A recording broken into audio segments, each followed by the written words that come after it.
You ask Tiger to solve. This deals with linear equations with one unknown. The final result is x equals 41/13. Let's solve it step by step. Simplify the expression. Group like terms. Simplify the arithmetic. Group all constants on the right side of the equation. Subtract 49 from both sides.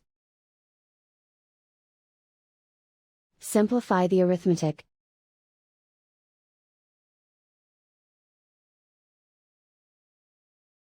Isolate the x. Divide both sides by 13. Simplify the fraction.